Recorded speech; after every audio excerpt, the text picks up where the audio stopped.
Եվրոպական քաղաքական համայնքի 8-րդ գագաթնաժողովի քննարկումները հաստատել են, որ աշխարհում աճող մարտահրավերներին զուգահեռ կարիք կա անկեղծ երկխոսության եւ պրակտիկ որոշումների, ընդլայնելու խաղաղությունը եւ կայունությունը տարբեր տարածաշրջաններում։ Գագաթնաժողովի արդյունքներն անփոփոխ համատեղ մամուլի հայտարարության ժամանակ նշել է Հայաստանի վարչապետը։ Նիկոլ Փաշինյանի խոսքով քննարկումների ժամանակ շեշտադրվել է անվտանգությունը, կայունությունը, փոխկապակցվածությունը, տարածաշրջանային համագործակցությունը, տնտեսական դիմակայունությունն ու էներգետիկան եւ կանաչ անցումը։ Քննարկումներն ընդգծել են տարածաշրջանային համագործակցության կարևորությունը եւ բաց, ինտեգրված ու փոխկապակցված տարածաշրջանների կարևորությունը, որոնք կնպաստեն միջաշխարհամասային կապերի ձևավորմանը։ Այս համատեքստում մենք անդրադարձել ենք նաեւ խաղաղության ու կայունության ընդլայնմանը Հարավային Կովկասում, հարատև խաղաղությունը, հարաբերությունների նորմալացումը եւ սահմանների բացումը ոչ միայն օգուտ կբերեն տարածաշրջանին, այլև կամրապնդեն կապերը եւ համագործակցությունն ավելի լայն եվրոպական տարածքում ու դրանից անդին։ Իհարկե մենք այսօր քննարկեցինք նաեւ թե ինչպես պետք է ժողովրդավարությունները պայքարեն հիբրիդային կամ խառնածին սպառնալիքների դեմ։ Հայաստանը շարունակում է խթանել ընդլայնված փոխկապակցվածության հարթակների ստեղծումը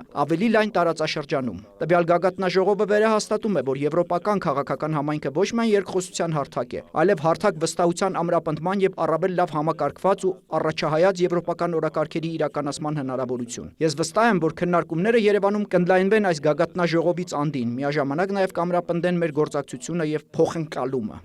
Եվրոպական խորհրդի նախագահ Անտոնիո Կոշտան իր խոսքում շնորհակալություն է հայտնել վարչապետին բարձր մակարդակով կազմակերպված միջոցառման համար, նշելով՝ բացառիկ աշխատանք է արվել։ Այն փաստը, որ Հայաստանը հյուրընկալում է գագաթնաժողովը, այն փաստը, որ մենք բոլորս այսօր այստեղ ենք, բավականին հստակ ցուցանում է Հայաստանի աշխարհագրաքաղաքական ուղղության ճանապարհը։ Հայաստանն ու Եվրամիությունը միասին են այդ ճանապարհին, հենց այդ պատճառով վաղը մենք կանցկացնենք Եվրամիություն-Հայաստան առաջին գագաթնաժողովը։ Այսօր Եվրոպական քաղաքական համայնքի գագաթնաժողովն իսկապես պատմական էր։ Առաջին անգամ Եվրոպական քաղաքական համայնքը հանդիպել է Հարավային Կովկասում եւ այսօր այս գագաթնաժողովին հերավար մասնակցել է նաեւ նախագահ Ալիևը։ Այս գագաթնաժողովը կհիշվի որպես խաղաղության գագաթնաժողով Կովկասում, որը բերել են խիզախ քաղաքական որոշումները եւ անխոնջ դիվանագիտական ջանքերը։ Սա պատմական իրադարձություն է մի աշխարհում, որտեղ էսկալացիաները եւ պատերազմը կարծես թե գերակայում են, անհրաժեշտ է տոնել այս հնարավորությունը։ Կա եվրոպական աշխատավոճ, խոսքս բազմակողմանիության մասին է։ Նրա առանցքում ՄԱԿ-ի համակարգերն են եւ հարգանքը միջազգային իրավունքի նկատմամբ։ Եվրոպան համակողմանիորեն պետք է աշխատի Հայաստանի հետ եւ ամբողջ տարածաշրջանի, ապահովելով խաղաղություն եւ կայունություն, շեշտել է Անտոնիո Կոշտան, հավելելով՝ հարատև խաղաղությունն ու կայունությունը խարսխված են դիմակայուն ժողովրդավարական կառուցակարգերում եւ ուժեղ տնտեսական կապերում հարևանների միջև։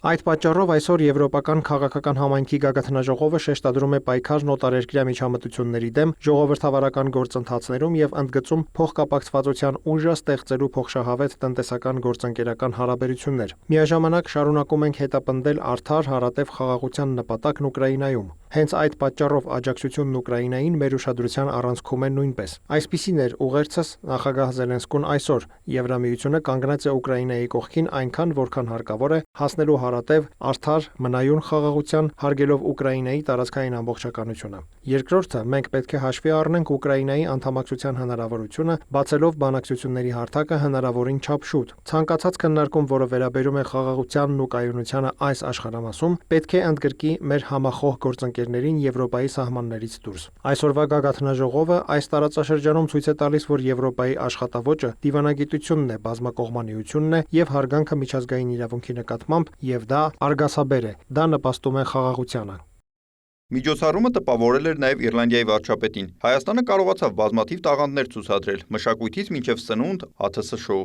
Հաջորդ գագաթնաժողովը Իռլանդիայում է նոյեմբերին եւ մենք արդեն մտածում ենք, թե ինչպես պետք է կազմակերպենք միջոցառումը, որ պահենք Հայաստանի սահմանած բարձր նշաձողը։ Ելույթներից հասկացանք, թե որքան ազդեցիկ է խաղաղակերտ գործընթացը Հայաստանի եւ Ադրբեջանի միջև։ Եվրոպական քաղաքական համայնքի գագաթնաժողովն այսօր մեծ շեշտ է դրել Եվրոպայի միասնականության ու կայունության վրա։ Ակնհայտ է, որ Եվրոպական քաղաքական համայնքը նոր իմաստ է ձեռք բերում։ Ներկայիս էներգետիկ ճգնաժամը եւս մեկ անգամ փաստում է, որ անհրաժեշտ է էներգետիկ կապերը խորացնել, ներդրումներ իրականացնելով փոխկապակցվածության ենթակառուցվածքում, էներգամատակարարման ցանցերում։ Իռլանդիան անհամբեր սպասում է հյուրընկալելու համայնքի հաջորդ գագաթնաժողովը Դուբլինում եւ շատ ուրախ եմ, որ էստաֆետը Հայաստանից վերցնում են, ամփոփել է Միհել Մարտինը։ Միջոցառման շրջանակում վարչապետ Նիկոլ Փաշինյանը, Եվրոպական խորհրդի նախագահ Անտոնիո Կոշտան եւ Իռլանդիայի վարչապետ Միհել Մարտինը նամականիշ են մարել, նվիրված Եվրոպական քաղաքական համայնքի 8-րդ գագաթնաժողովը Երևանում թեմային։ Նամականիշի վրա պատկերված է գագաթնաժողովին նվիրված տարբերանշանը։ Նամականիշի ներքևի հատվածում հայերեն գրված է